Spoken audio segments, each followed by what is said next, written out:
You know, the mind is a wonderful servant and a catastrophic master. And nowhere is this more obvious than in the spiritual search. The mind reads the texts, the mind attends the teachings, the mind accumulates the concepts, liberation, non-duality, Shakti, Shiva, and files them neatly into its already impressive collection of things it knows about, but has never actually tasted. Meanwhile, the body, that embarrassing, inconvenient, perpetually ignored body, has been trying to tell you something since the moment this all began. The body, you see, does not speak in concepts. It does not read ancient texts.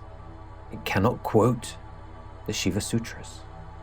It has absolutely no interest in your philosophical positions. It speaks in sensation, in heat, in trembling, in the sudden, inexplicable tears that arrive without a story, in the pressure at the crown that nobody around you seems to be able to explain, in the ringing in the ears. The body has been speaking Shakti your entire life. You are just too busy thinking about it to notice.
Let us try something that the mind will find deeply suspicious.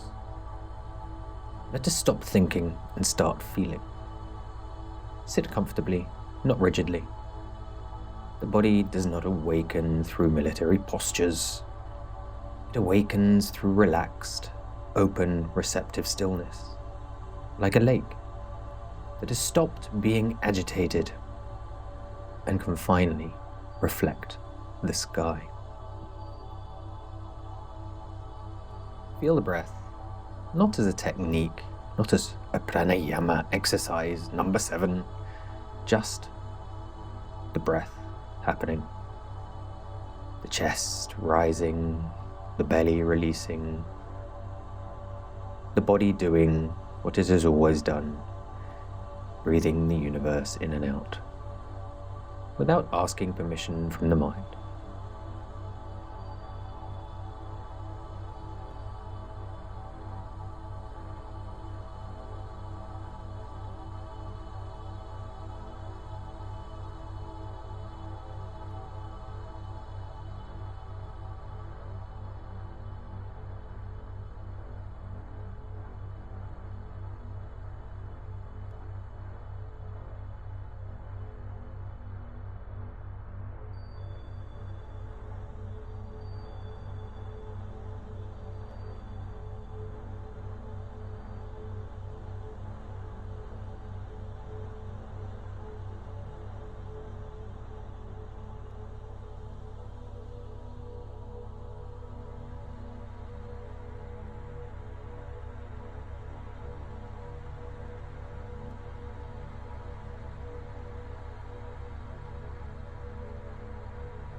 Now feel, beneath the breath, something else.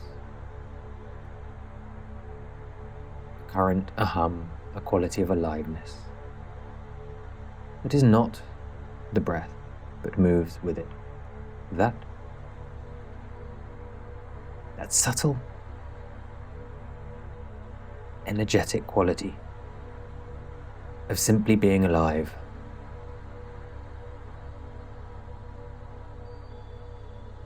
That is energy. Perhaps not Shakti in its full form, but yet definitely prana. Not a mystical experience reserved for advanced practitioners.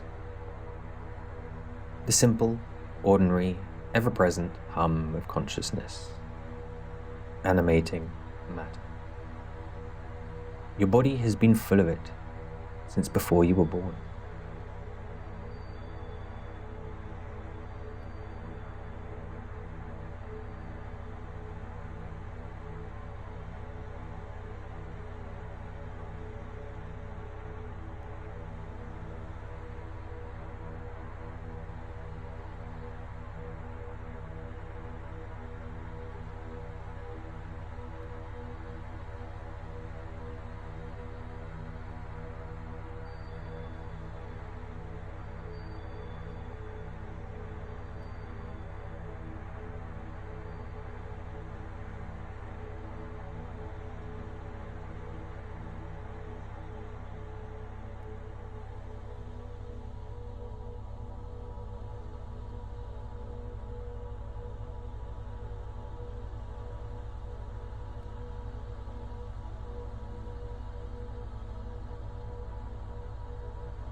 Now this is where it gets interesting.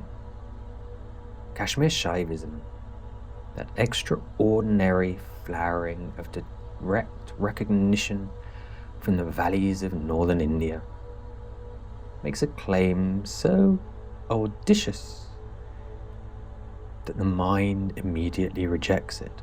It says, everything, absolutely everything, is Shiva. The body, the breath, the sensation, the confusion, the seeking, the resistance.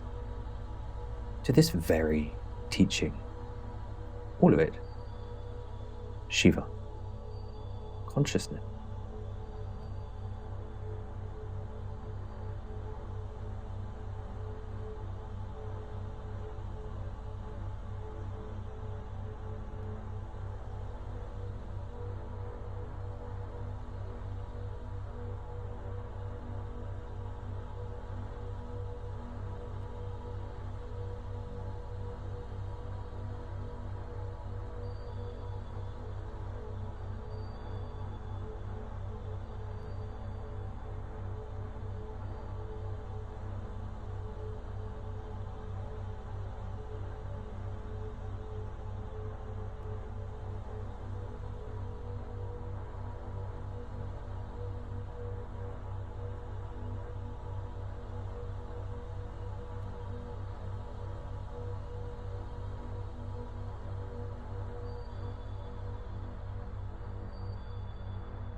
Not as a property of the body, but as the ground in which the body arises.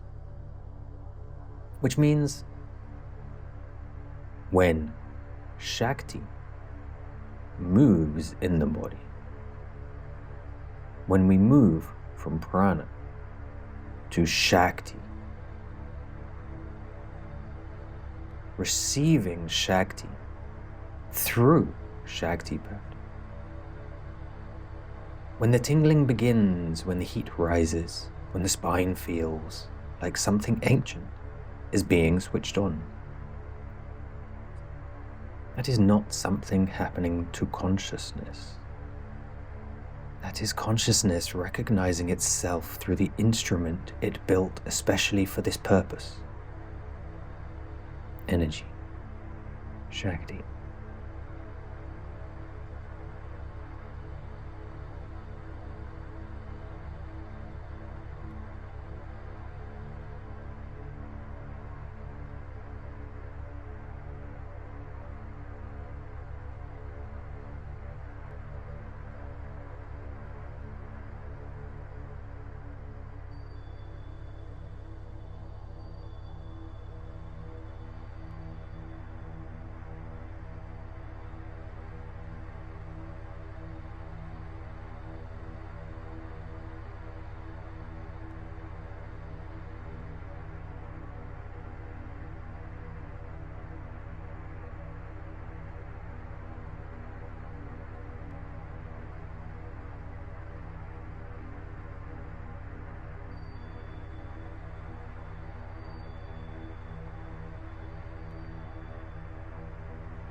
The body. This thing the mind spends most of its time criticizing, improving, worrying about, was always the vehicle for the divine to know itself in form. Shaktipat, the transmission of the awakening energy, works precisely because of this. It is not one person giving something to another, not me to you. It is Shiva recognizing Shiva across the apparent gap between the two bodies. Energy moves because there is only energy to move. The recognition happens because there is only one consciousness. The appearance of this transmission, the appearance of the guru and the disciple, is Shiva's way of playing with itself.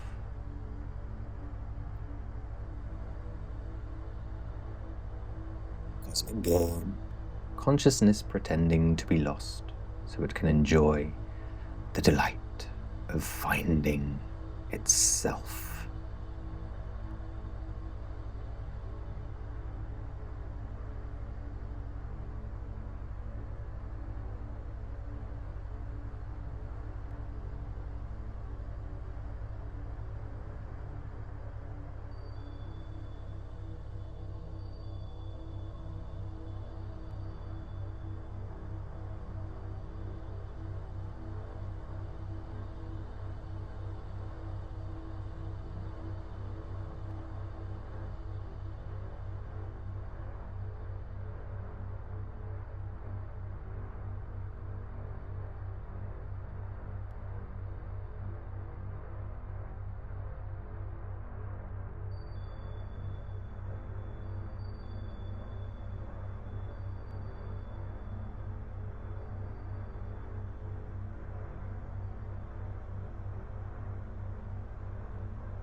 Right now, the mind has begun listening, collecting, categorizing.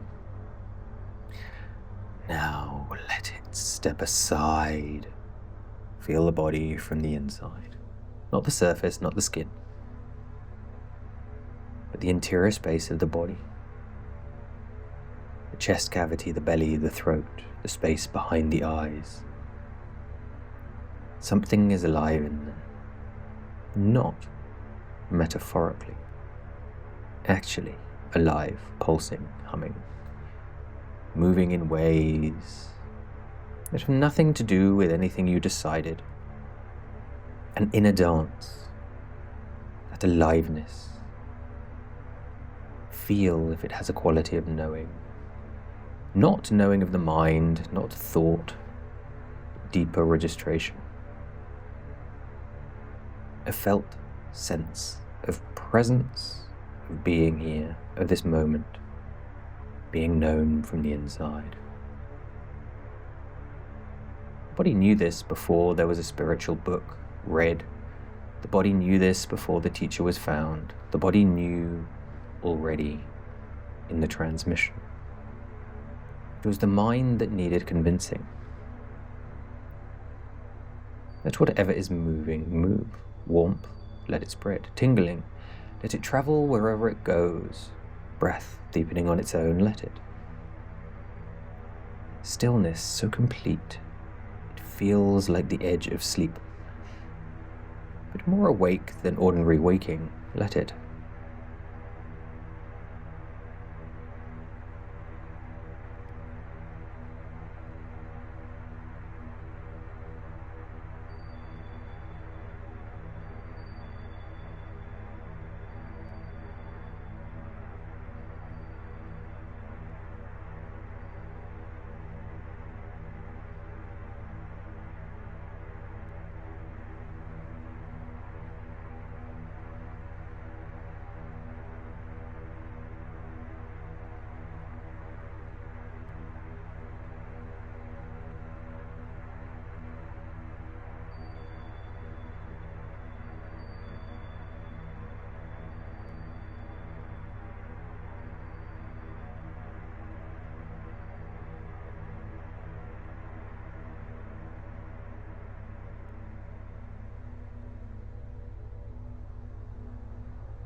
You see, the mind will come back now with its questions. Did I feel it? What was that? Was that Shakti or prana? Or just my imagination? How do I know if that was real? And the answer is that the part of you asking those questions is precisely the part that cannot feel Shakti. Not because it is broken, but because Shakti is not an object for a subject to evaluate. It is what the subject is made of.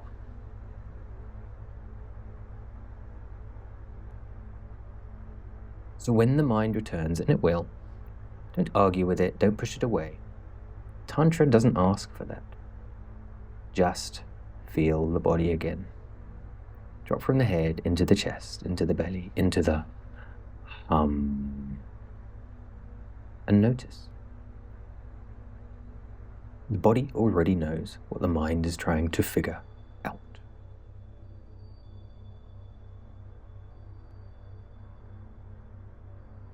Shaktipat could be called magic. It is not one special person doing something to a passive recipient. That is prana and the moving of it. Yet it is the universe reminding itself of what already is, using whatever instruments happen to be available. Perhaps a guru, a piece of music, a sunset, a dance.